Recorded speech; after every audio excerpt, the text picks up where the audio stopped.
Hello friends, welcome to Talent Sprint. Ever wondered what successful students do that you don't? What is the secret behind their success in these highly competitive exams? What is that one thing which can help you crack these competitive exams? Well, the most certain answer for this question is the approach that you have for solving various questions in your aptitude exams. I'm sure most of you feel that even I can answer this question, but what is the reason that I'm left behind? Well, the difference between a winner and the others is that others know how to answer the question, but winners know how to answer the question in a smart way. So in this video today, I'm going to show you a few methods of answering questions in smart ways. Let us look at what are the 4 ways of solving questions from aptitude, and I shall explain this to you with the help of a few examples.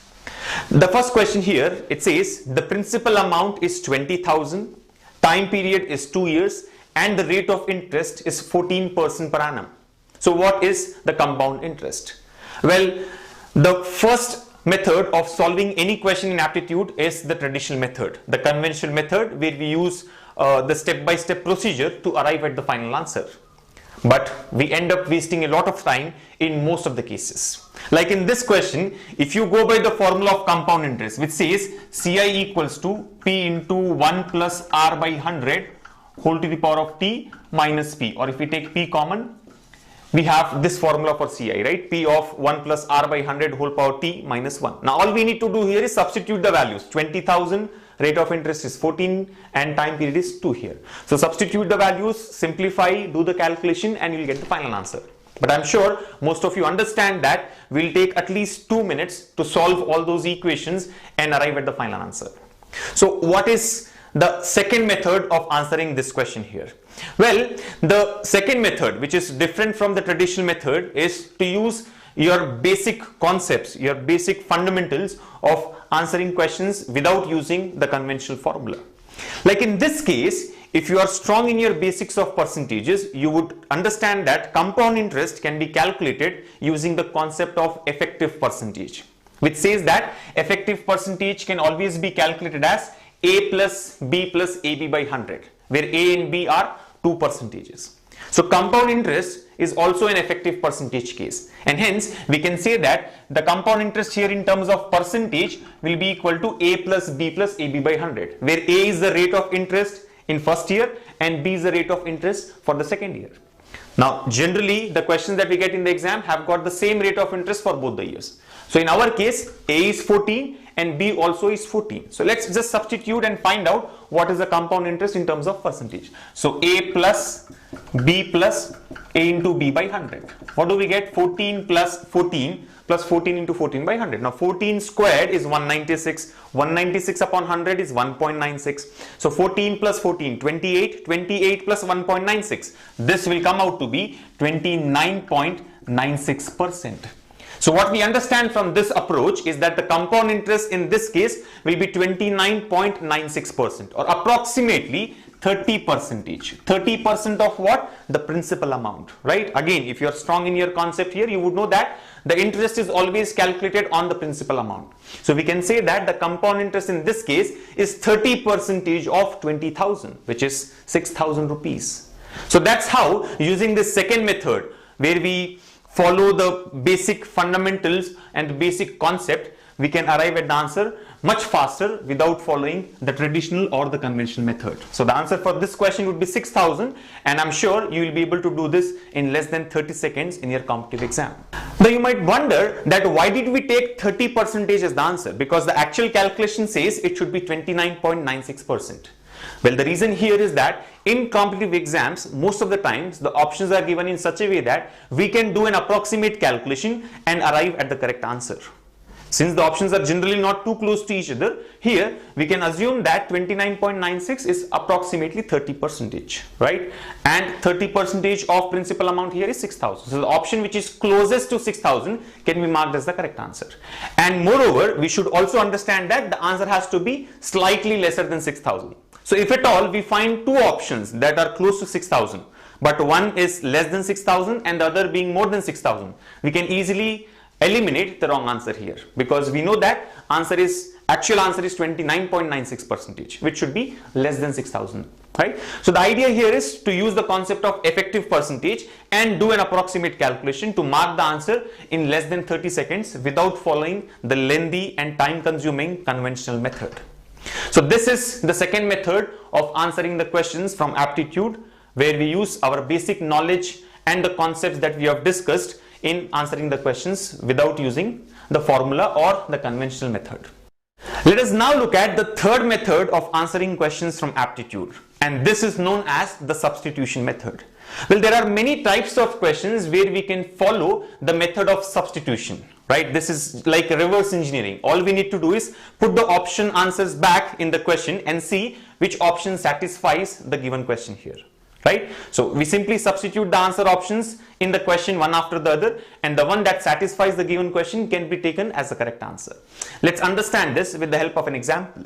Now here I have a question on ages which says the ages of A and B are in the ratio of 7:4. After 5 years, the ratio of their ages become 11:7. What is the age of A? So here simply two ratios have been given. The first ratio is 7:4. The second ratio, which is after 5 years, becomes 11:7. And we have to find out what is the age of the person A here. And the given answer options are 12 years, 14 years, 15 years, and 28 years. Now most of the students answer even this question using the traditional method and end up spending about 45 to 60 seconds to get the right answer. But if you are smart and if you use the substitution method, you can mark the answer for this question in less than 10 seconds. So what do we do here? Try to substitute the answer options back in the question. Well, the one point that you need to observe here is A is to B is in the ratio of 7:4. Their original ages are in the ratio of 7:4. Now if you look at it, we can clearly understand that A's age has to be a multiple of 7. The age of the person A has to be a multiple of 7. Now if you look at the answer options, option A, can we substitute this here? No, because 12 clearly is not a multiple of 7. So this gets ruled out. Let us now look at second option here. Second option says A's age is 14 years. So substitute A equals to 14. Now what happens if A is 14 years? It is a multiple of 7, right? So the first condition is satisfied. But the second condition says after 5 years, A's age has to be a multiple of 11. Now if we assume that 14 is the correct answer, 14 plus 5, that is A's age after 5 years would be 19. But is 19 a multiple of 11? No. So even this option gets eliminated. So basically we are substituting 14 back in the question to see if it satisfies both the conditions or not. Let us now substitute the third option, that is 15 years. A's age is 15 years. If you substitute 15 here, what happens? We'll say 15 by B equals to 7 by 4. But since most of the times the questions here should have the answer will be integer value, we know that 15 is not a multiple of 7. So even this does not seem to be the right answer. So we can, rule this answer out and look at the last option, 28 years. Since already 3 of the answer options have been eliminated, we can say that option 4 is the correct answer. By the way, if option 4 here, that is 28 years, or option D 28 years, let's say is somewhere in the first position, then what do? Substitute back, right? 28 years. Let's substitute A equals to 28. Does that satisfy the first condition? Yes. A's age has to be a multiple of 7. 28 is a multiple of 7. Now what happens? The second part of the question says after 5 years, the ratio becomes 11:7. Now if A's age is 28 years, after 5 years it would become 33. 28 plus 5 is 33. Is that a multiple of 11? Yes, it is. So we see that the fourth option here, or option D here, satisfy both the conditions of the given question. Hence, this has to be the correct answer. So this is how in substitution method, we just try to substitute back the answers in the given question and see which option satisfies the question, the conditions given in the question. And let us now see the fourth method of answering questions from Aptitude. And this method is known as elimination method. Now what exactly happens here? We don't find out the correct answer. Instead, we find out what are the wrong answers. That is to eliminate the wrong answer options. We know that we have got 4 answer options here, out of which 1 is correct and 3 are wrong. So we either find out the correct answer or find out which 3 are wrong. And there are many questions where finding out the 3 wrong answers would be much easier than finding out the 1 correct answer there. And these type of questions can be answered using elimination method. Let's understand this method with the help of a simple example here. Now this question from simplification says question mark squared plus 79 squared equals to 172 squared minus 88 squared minus 8203. And we have to find out what comes in place of question mark. Again, if you go by the traditional method, we'll end up wasting a lot of time, right? Following the conventional method will take at least 1.5 to 2 minutes for us to get the required answer, if you do not know how to find out the squares of a number mentally. However, we know that we'll not be following traditional method here. Instead, we'll use elimination method. That is to eliminate the wrong answers from the given answer options. Now, how do we do that in this question? Follow the unit digit method. What we do here is find out what can be the unit digit of the given question. And based on that, we can eliminate the wrong answers. Let's do that. We know that when a number ends in 9, its square would end in 1. Any number that ends in 9, the square of that number would end in 1, because 9 squared is 81, right? 19 squared is 361, 29 squared is 841. So always when a number ends in 9, the square ends in 1. So we know that 79 square is a number that ends in 1. It will be a 4-digit, 5-digit number that ends in 1. 4-digit number that ends in 1. Now let us follow a similar procedure for the remaining numbers as well. 172 squared. When a number ends in 2, its square ends in 4. Likewise, 88 square. When a number ends in 8, its square also ends in 4. Right? So these are 4-digit numbers that end in 4. And this last number here is 8203, which is a straightforward number that ends in 3 here. Alright, now let us try to do the simplification. We have to find out what comes in place of question mark here. Right?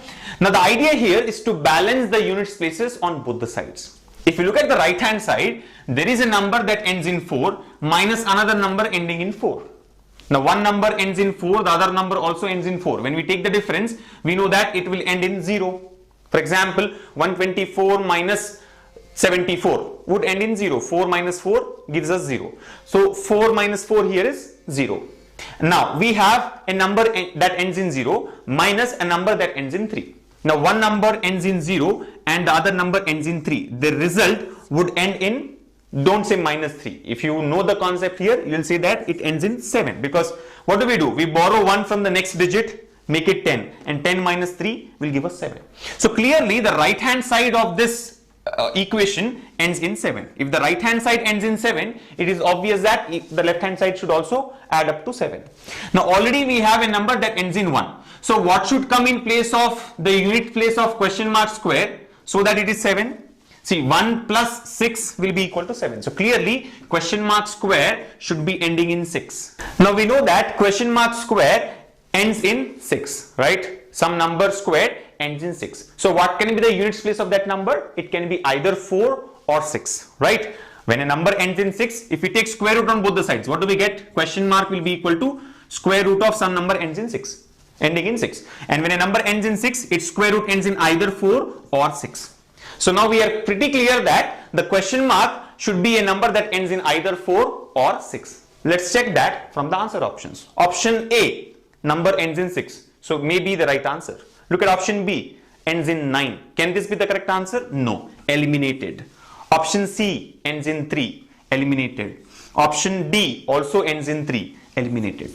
So we see that option B, C and D cannot be the correct answers, because the correct answer has to either end in 4 or 6. And now that we are left with only one choice, we can say that it has to be the correct answer. So the answer for this question is 86, following the elimination method.